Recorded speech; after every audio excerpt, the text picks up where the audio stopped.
Doutora Gabriela, boa tarde, seja bem-vinda, tudo bem? Boa tarde, Solange, tudo bem? Boa tarde a todos.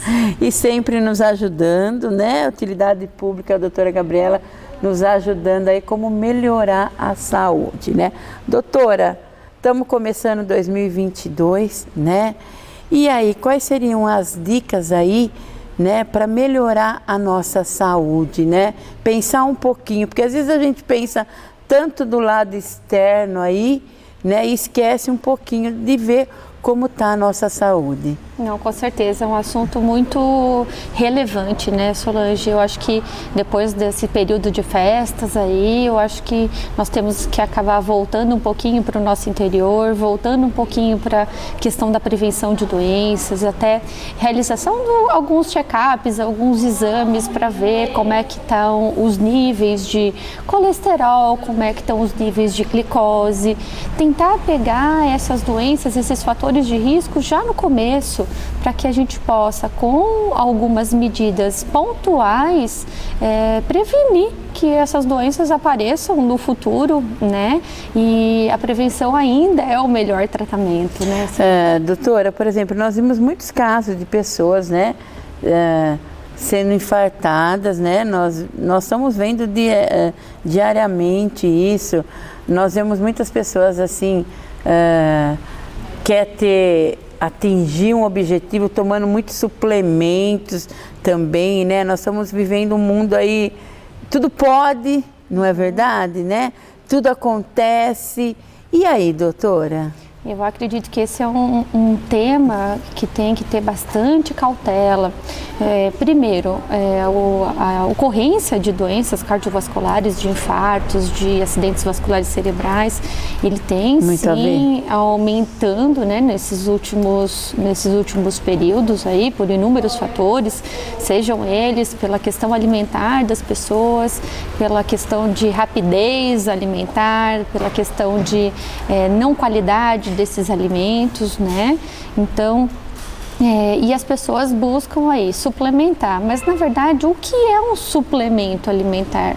É para suprir alguma necessidade que não foi atingida na nossa alimentação. Então assim, até que ponto vale a pena a gente ficar suplementando e não vale a pena a gente ter uma alimentação melhor, né?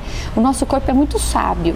Tudo o que a gente dá em excesso para ele vai ou querer armazenar ou querer jogar fora. Então assim, não adianta tomar um caminhão de suplementação de proteína por conta de ir na academia, sendo que a gente não vai utilizar isso.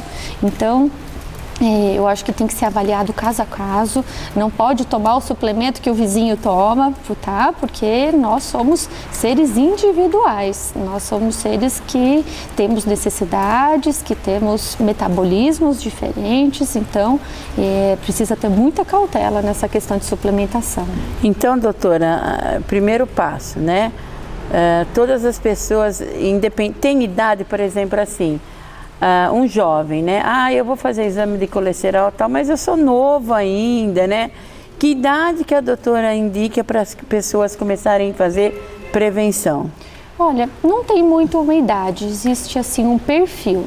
Se o indivíduo está acima do peso, se o indivíduo tem uma história familiar positiva aí de infarto, de pressão alta, de diabetes, muito próximo da família, já com 15, 14 anos eu já indico iniciar pelo menos um rastreio aí, tá? Lógico, não há necessidade de ficar repetindo e fazendo exames assim. Mas uma vez por ano. Uma vez por ano. Sim, dependendo do fator de risco, ou se a prevalência de obesidade tem aumentado bastante, de sedentarismo, até desses adolescentes que estão em casa, ficaram muito tempo em aulas online, né? Acredito que não tem muito uma idade correta para se começar a fazer esses exames, mas depende muito do fator de risco e da individualização de cada um desses pacientes. Então é muito importante, né, a prevenção. Com certeza, isso sempre foi, né? E em relação ao suplemento, seria interessante estar tomando com indicações médicas, né, doutora? Para cada um é um tipo de suplemento. Exatamente. Ou de um médico, ou de um nutricionista, de um profissional que seja capacitado para fazer esse tipo de orientação, né? Hoje em dia a gente precisa ver a qualidade desse suplemento, de onde ele está vindo. Então, entender que cada paciente precisa de uma coisa, não dá para fazer alguma coisa muito porque o meu vizinho está tomando, o meu primo está tomando, e eu vou tomar também e eu vou ter o mesmo resultado. E a gente sabe que isso existe demais, muito, né? Então, isso tem aumentado muito os índices de esteatose hepática, de gordura no fígado, de disfunções dos rins por sobrecarga de proteínas, tá? Disfunções de gônadas, né? Disfunções hormonais, então, mexendo com hormônios masculinos, com hormônios femininos, com hormônios de tireoide.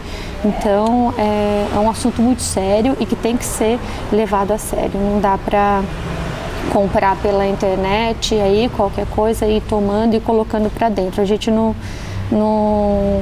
deveria fazer isso, né? Eu falo assim que muitas coisas que acontecem, doutora como médica, a doutora vê que é muita imprudência. Muita imprudência.